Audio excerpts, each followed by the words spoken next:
Hey everyone, welcome back. Today we're going to be tackling something I think is super relevant, especially for those of you prepping for the UPSC mains, current events section. Oh, absolutely. And hey, you never know, it could pop up in the prelims too, right? Yeah, definitely a hot topic right now. So today we're doing a deep dive, and today's deep dive is all about Zelensky's proposal Okay. for a 100,000 strong peacekeeping force in Ukraine. Wow. Yeah, that's a big one. It's a big one for sure. Definitely. So we had you guys send in some research, and Yeah. we're going to kind of go through it together and try to Uh-huh. pull out those key insights that'll help you guys really nail this topic if it shows up on the exam. For sure. And I think understanding all the different angles here, like who would be involved and the potential risks, I mean, this could have major geopolitical consequences. Totally. It's a big deal. All right, so let's start with the basics, the why behind this whole thing. Okay.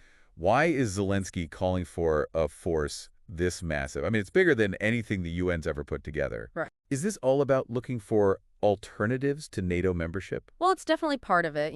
NATO membership, that's still a big question mark. Oh, yeah. Zelensky wants more than just promises at this point. He wants, concrete security guarantees from the West. Okay, so a real show of support. Yeah, exactly. A clear signal that they've got us back. That makes sense. But, I mean, 100,000 troops, Yeah, that's a huge number. it is. To put it in perspective, Okay. the largest UN peacekeeping force right now is in the Central African Republic, and that's only 18,500 personnel. Right, a fraction of what's being proposed here. Yeah, so what kind of message is Zelensky sending with this massive request? I mean, is he trying to send a message to Russia or to the West? I think it's a bit of both, honestly. I mean, it definitely highlights the scale of the threat he sees. Yeah. You have to remember we're talking about stationing these troops along the entire border with Russia and Belarus. Oh, wow, yeah. 3,400 kilometers. Oh, my gosh. That's a ton of ground to cover. It is. That's a lot of territory to secure. Which makes me wonder about how effective that would even be. 100,000 troops sounds like a lot. Right. But when you spread them out over that much territory... It does raise questions. Yeah, I mean, are we talking about less than 30 soldiers per kilometer? You're right. Yeah, the math isn't really in favor of a super strong defense. So is this more about ICACs then? It could be partly, a show of force to reassure Ukraine, and maybe deter Russia from further action. Okay, so projecting strength. Yeah, that's definitely a factor, but I'm sure military analysts are having a field day trying to figure out the exact strategic goals here. I bet they are. This is a fascinating situation. It is.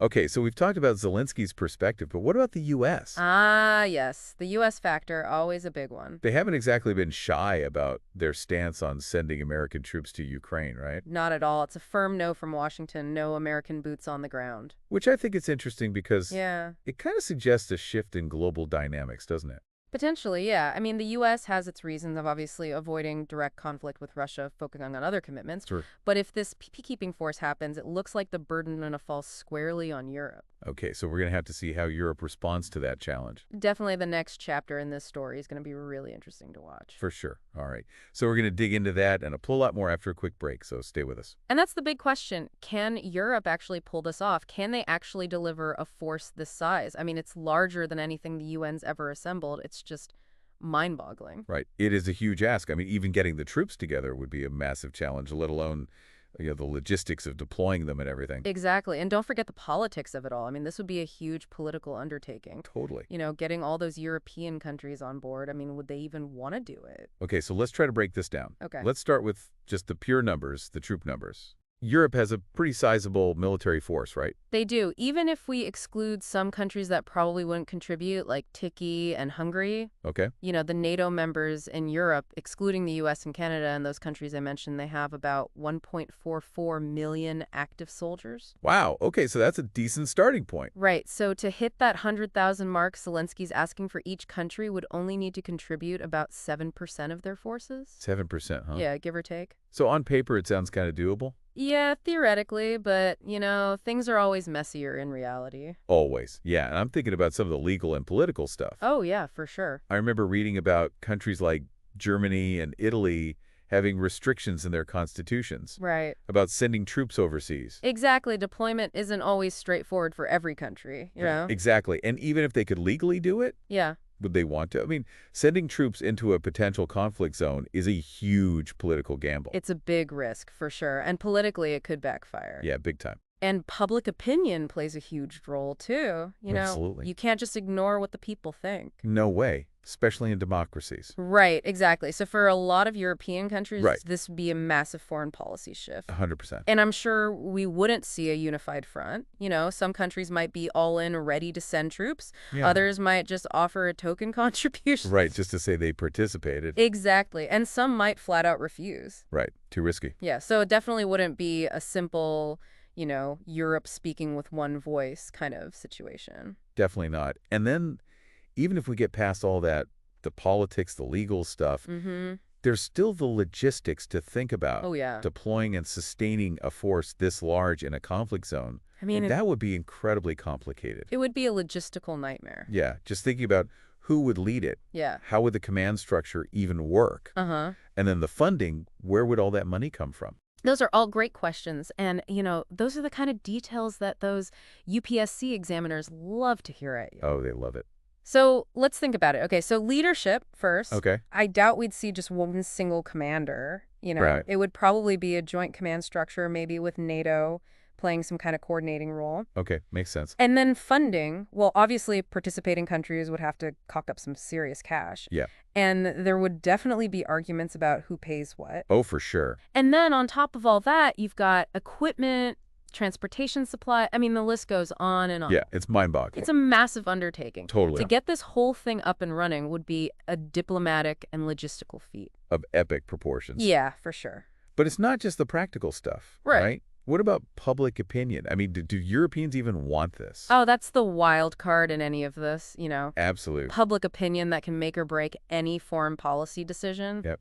And we've seen it before, haven't we? How quickly public support for interventions can disappear. Yeah, especially when things start going wrong. Exactly, when casualties start mounting. So even if governments are on board, Yeah, they have to be very, very careful because public opinion can shift so quickly. it's fickle. Yeah, for sure. Okay, so speaking of key players, Okay. what about the UK? Yeah. I mean, they've been one of Ukraine's biggest supporters, right? Yeah, they've been very vocal. And a major contributor to NATO operations. Right. So wouldn't they be a natural leader for something like this, for this peacekeeping force? You'd think so, right? But even the UK has its limitations. Really? Yeah, Lord Dana, former head of the British Army, Oh, yeah. he's expressed some concerns. What kind of concerns? Well, he thinks the UK military is already stretched pretty thin, committed to all sorts of operations around the world. Okay, yeah, that makes sense. So he's suggesting that even sending like 10,000 troops to Ukraine would require 3 or 4 times that number, for rotations and support personnel. Wow, that's a lot. It is, so even though the UK might be politically supportive, Yeah. their actual capacity to contribute might be limited. Okay, that's really interesting, and it kind of highlights a bigger debate that's been happening in Europe for years, right? Yeah. About defense spending and military readiness. Exactly. A lot of European countries have relied on the U.S. for security for so long. Yeah. But this situation, it's kind of forcing them to ask themselves a tough question. Which is? Are they prepared to step up and shoulder more of the burden themselves? Are they ready to be more independent when it comes to security? It's the big question, isn't it? It is. It's a wake-up call for sure. And I imagine the answer is not so simple. Oh, absolutely. It's very complicated. Yeah. Some countries like Poland and the Baltic states, Mm-hmm. they've been worried about Russia for years. Right? And they've invested a lot in their defense. So they're probably more prepared. Yeah, probably, but others have been more hesitant. They've Yeah. prioritized other things over military spending. It's always a balancing act, right? Always. So this peacekeeping force, if it happens, Yeah. it's a real-world test for Europe. It is. It's forcing them to decide if they're ready to be a more independent player on the global stage. Exactly. It's a defining moment for European security. Okay, so we've got Zelensky's ambitious proposal, a hesitant U.S., and a Europe that's trying to figure out what it wants to do. Yeah, it's a lot to unpack. It is, but before we get too lost in the weeds, Mm-hmm. let's zoom out for a second Okay. and talk about the bigger picture, the geopolitics of all this. Big picture. What are the implications of this proposed force for, like, the global balance of power? For someone studying for the UPSC, it's important to think about those things too, right? Absolutely. I mean, this isn't just about Ukraine. This is about Russia. It's about NATO. It's about the future of Europe. It's about everything. Pretty much. It's a high-stakes game. Yeah. And the consequences could be felt all over the world. It really is a big deal, isn't it? I mean, we've been talking about all the, the feasibility and the logistics and the political hurdles. Right. But we can't forget about the people, Absolutely. Like, this isn't just some abstract strategic game. No, not at all. There are real people whose lives would be directly affected by this. Right. I mean, think about the Ukrainians themselves. Their daily lives would be changed. Yeah, for sure. If this force actually happens, how would that impact their lives? That's a great question. And, one of the things that you should definitely be thinking about for those UPSC mains. Absolutely.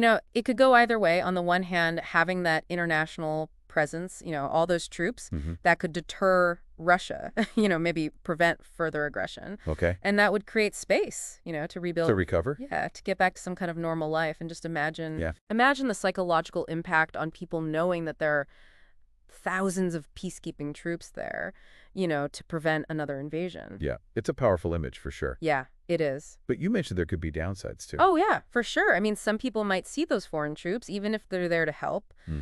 They might see them as an occupying force. Oh, that's a good point. And it could actually make things worse. How so? Well, it could stir up nationalist feelings, fuel resentment. Especially in those areas where people are already divided. Exactly, where loyalties are split. Yeah, that's a recipe for trouble. It could be, and then you've got the practical side of things too, Okay, like what? Think about the impact on the local economy, on infrastructure. Right, all those troops would need supplies, housing, transportation. Exactly. It would put a strain on everything. And then there's always the potential for cultural misunderstanding. Oh, yeah, of course, when you have different cultures interacting. Right, things can get lost in translation. Definitely. It's a delicate balancing act. Totally trying to provide security without making things worse. That's the challenge. And that brings up another risk, something that I'm sure is on every UPSC examiner's mind. What's that? Mission creep. Ah, yes, the dreaded mission creep. You send in a peacekeeping force to deter aggression. Right. But then things escalate. Happens all the time. Yeah, and suddenly they're involved in something much bigger. Exactly. It can spiral out of control. And history's full of examples of that, right? Oh, yeah. Tons of peacekeeping missions that started with one goal, and then their mandates expanded. They got drawn into local conflicts, ended up fighting wars they were never meant to fight. It's a slippery slope. Very slippery. Okay, so we've got this potential for escalation, and we already know that the relationship between Russia and the West is... tense, to say the least. To say the least, yeah. So any miscalculation, any accident could really set things off. It could be a spark that ignites a much bigger fire.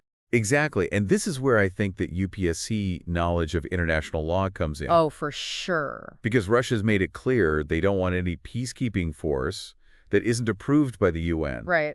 Anything else they'd see as a hostile act. So navigating that legal and diplomatic minefield, that's going to be really tricky. Super tricky. Okay, so to sum it all up, we've got these potential benefits and risks of this peacekeeping force, all this tension between Russia and the West. Yeah. But we can't forget about the human cost. Absolutely. We have to think about the soldiers who would be sent there far from home facing danger every day. Right. And their families back home worrying about them. Exactly. And then the impact on the Ukrainian people themselves, the trauma, the displacement. Yeah, war is brutal. It is. And it affects everyone involved. Absolutely. So for those of you studying for the UPSC, it's not just about memorizing facts and figures. No. You need to understand the human cost of these events. Right. That's how you'll be able to come up with a solution. Exactly. The UPSC wants to see that you can think critically, that you understand the complexities of these situations. Totally. Okay, so as we wrap up this deep dive, I think there are a few key takeaways. All right. First, Zelensky's proposal for this peacekeeping force, it's audacious, it's complicated, and there are a lot of potential benefits, but also a lot of risks. Absolutely. Second, the U.S. taking a back seat. Right. That could mean big changes for the global balance of power. Potentially a new world order. And third, Europe is at a crossroads right now. Yeah. They have to decide if they're ready to step up. And be more independent. Exactly. It's a test for them. And finally, and I think this is the most important thing, we can't forget about the human cost of all this. Absolutely. The lives of Ukrainians, the sacrifices of soldiers, the potential for things to go wrong. We have to keep those things in mind. Always. And for all you UPSC aspirants out there. This situation, it's still unfolding, So stay informed, keep reading, keep analyzing. Keep those brains working. Yeah, because who knows, maybe one of you listening right now will be the one to come up with a brilliant new approach to peacekeeping. Yeah, maybe you'll be the one to crack this problem. Find a way to prevent future conflicts. I love that. That's a great note to end on. Yeah. So what do you guys think? Let us know in the comments. What are your thoughts on this peacekeeping proposal? Do you think it'll work? What are the potential pitfalls? We'd love to hear from you. And if you found this deep dive helpful for your UPSC prep, Don't forget to subscribe and hit that notification bell for more insightful discussions on current events. We'll see you next time. Until then, keep learning.